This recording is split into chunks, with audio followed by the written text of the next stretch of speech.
మన చేతిలో ₹1,00,00,000 ఉన్నప్పుడు 70 లక్షలకి కలగరాలి. ఆచరణలో ఖర్చు పెట్టాలి.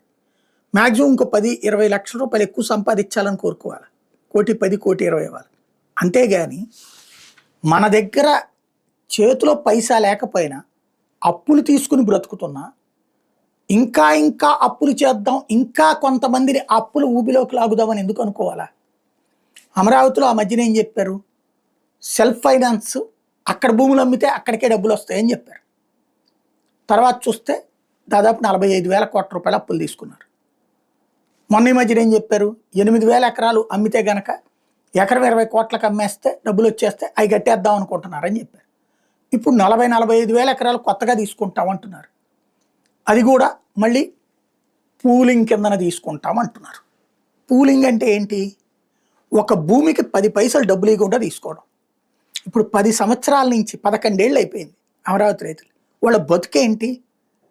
ఇదివరకు ఏడాదికి 3 పంటలు పండించేవాళ్ళు, 4 పంటలు పండించేవాళ్ళు, కూరలు పండించుకునేవాళ్ళు, మల్లెపూలు పండించుకునేవాళ్ళు. అద్భుతమైనటువంటి ఆదాయ వనరు. ఏడాదికి కనీసం 2-3 లక్షలకు తక్కువ కాకుండా సంపాదించుకునేవాళ్ళు.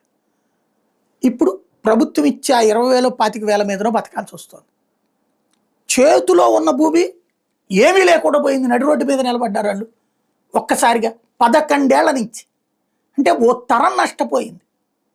ఇప్పుడు మళ్ళీ ఇంకొక 45,000 మందికి సేమ్ పూలింగ్.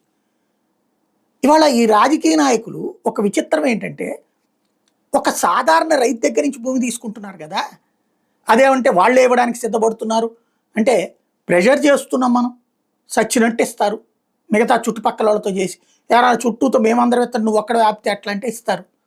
ఇక్కడ సమస్య ఏమైపోతుందంటే, మన చేతిలో ఇప్పటికే 45,000 కోట్ల అప్పుతో ప్రాథమిక దశ కూడా పూర్తి కాల. ఇప్పుడు 1,00,000 కోట్ల రూపాయలు దాని వరకు కావాలన్నాం. ఇప్పుడు మళ్ళీ ఇంకో 45,000 అంటే ఇంకో 1,00,000-2 లక్షల కోట్ల రూపాయల డబ్బులు ఎక్కడి నుంచి వస్తాయి? పోనీ ఆదాయం ఇప్పటికిప్పుడు సృష్టించబడుతుందా? అలా సృష్టించబడితే 2019లోపే సృష్టించబడాలి కదా. పోనీ ఇప్పుడు ఏమైనా సృష్టించబడుతుందా? ఇవన్నీ పూర్తయ్యి, ఆ టవర్లో ఇవన్నీ పూర్తయ్యి అవన్నీ అవ్వడానికి 5 ఏళ్ళు పడుతుంది. ఆ తర్వాత ఇండస్ట్రీస్ వాళ్ళు అదంతా చూసి వస్తే, ఆ తర్వాత వాళ్ళు పరిశ్రమలు పెడితే, ఆ తర్వాత వాళ్ళు లాభాలు సంపాదిస్తే, అందులో మళ్ళీ పన్నుల మినహాయింపు 15 ఏళ్ళో 20 ఏళ్ళో ఇస్తాం. ఆ తర్వాత 20 ఏళ్ల తర్వాత మన చేతికి అక్కడ ఆదాయం వస్తాయి. అప్పుడు ఏంటి? ఈలోపు ఎవరు కట్టాలి డబ్బులు? రాష్ట్ర ప్రజలే కట్టాల్సింది. ఇప్పుడు ఏడాదికి కడుతున్నటువంటి వాళ్ళకి ఇస్తున్నటువంటి కౌలు డబ్బులు ప్రజల సొమ్మే కదా కట్టేది, పన్నుల రూపంలో తీసుకున్న డబ్బులే కదా. ఇక్కడ సంపద ఏమో రావట్లా, ఖర్చు ఏమో అయిపోతుంది. మళ్ళీ 40,000-45,000 ఎకరాలంటే అటు రైతు అన్యాయం అవుతున్నాడు, ఇటు ప్రజలు అన్యాయం అవుతున్నారు. కన్ఫ్యూజన్ ఇక్కడ. ఎంత అవసరం మనకి? అదేదో స్పోర్ట్స్ సిటీ అంటున్నారు, అదేదో స్టేడియం అన్నారు, ఎయిర్పోర్ట్ అన్నారు. గుడ్, అంతవరకు తీసుకోండి. మిగతాది ఆ ప్రజల్ని తిననివ్వచ్చు కదా. ఇప్పుడు హైదరాబాదులో ఆ సెక్రటేరియట్, హైకోర్టు ఇట్లాంటి భవనాలు తప్పించి మిగతా దాంట్లో భూసేకరణ ఎక్కడుంది? ప్రజలు అమ్ముకున్నారు కదా 100 కోట్లకి, 50 కోట్లకి. తద్వారా ప్రజలు లాభపడ్డారు కదా.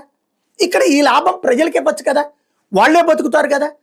ప్రభుత్వం ఆ ప్రజల్ని నడి రోడ్డు మీద నుంచోబెట్టేసి వాళ్ళకి సంబంధించి 5 పైసలు ఇవ్వకుండా, ఏడాదికి నీకు కౌలు డబ్బులు ఇస్తాను, నీ పొలం ₹1,00,00,000 విలువైన పొలాన్ని మాకు ఇచ్చే, ఇదివరకు లక్షలే ఇప్పుడు ₹1,00,00,000 వలుకుతున్నది, దాన్ని ఇచ్చేసే నాకు అని చెప్పి తీసేసుకుంటే ఎలా జెన్యూన్ అవుతుంది? ఏ విధమైనటువంటి కాన్సెప్ట్ అవుతుంది? ప్లస్ డబ్బులు చేతుల్లో లేవు, మళ్ళీ ఇప్పుడు అప్పులు తీసుకోవాలి దానికి. ఎలాగా దీంట్లో పరిష్కారం ఏంటి? ఒక ఊబి, ఏది మన బెట్టింగ్ల ఊబి, అప్పుల ఊబి ఎట్లా ఉంటుందో అట్లాగా రాష్ట్రాన్ని అప్పుల ఊబిలో నెడతాం, అమరావతిని అప్పుల ఊబిలో నెడతాం. ఆ రైతుల జీవితాలని ఒక చట్టంలో ఇరికిచ్చేస్తున్నాం. వాడికి ఎటూ దిక్కు లేదు. ఇప్పుడు ఈ 11 ఏళ్ళ నుంచి వాళ్ళ ఇళ్లలో పెళ్లి చేసుకోవాలన్నా, పేరెంట్ చేసుకోవాలన్నా ఏంటి, మాకు భవిష్యత్తులో వస్తుందని చెప్పుకుని తీసుకునేటటువంటి పని. ఇప్పుడు మళ్ళీ ఇదే కదా ఇంకో తరానికి. ఎట్లాగేది ఆలోచన ఉండద్దా?